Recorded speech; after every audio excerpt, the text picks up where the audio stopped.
বাবাকে চিনতে পেরেই বাবার উপর অভিমান করে মাকে আঁকড়ে ধরলো রূপা। হ্যাঁ বন্ধুরা, আমরা এমনটাই দেখতে পাবো অনুরাগের ছোঁয়া ধারাবাহিকের আগামী পর্বগুলোতে।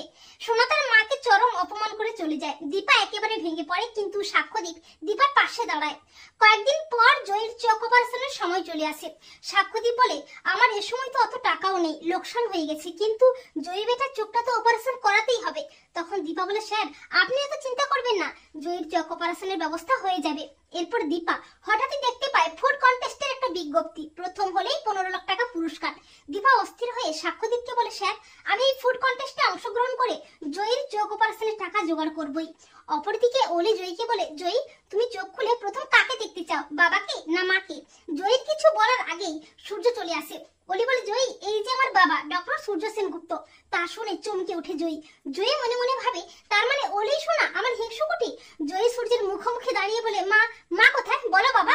তা শুনে অবাক হয়ে যায় সূর্য। সূর্য বলে, মা কে তোমার মা আর বাবা? আর ঠিক তখনই দীপাও চলে আসে। দীপা একটু দূরে দাঁড়িয়ে সবটা দেখতে থাকে।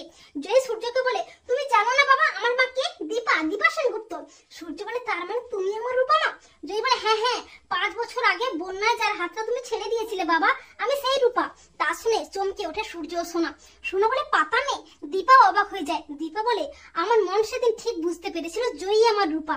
রূপা রুদ্রমূর্তি নিয়ে সূর্যকে বলে, মা কোথায় বলো, আমার মা কোথায়, উত্তর দাও।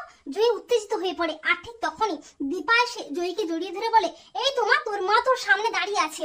রূপা ব্যাকুল হয়ে কাঁদতে কাঁদতে বলে, মা মা তুমি কোথায় ছিলে মা? তোমাকে কত খুঁজেছি, তুমি আমাকে ছেড়ে কেন চলে গিয়েছিলে মা? দীপা বলে, রূপা মা আমার, তোর মা তোকে কথা দিচ্ছে, তোর মা তোকে আর কোনোদিন কোথাও ছেড়ে যাবে না। তো বন্ধুরা, তোমরা এটাই চাও তো যে জয়ী যেন তার বাবাকে চিনতে পেরে বাবার উপর অভিমান করে মাকে আঁকড়ে ধরে? কমেন্ট করে এক্ষুনি জানিয়ে দাও তোমাদের মতামতটি।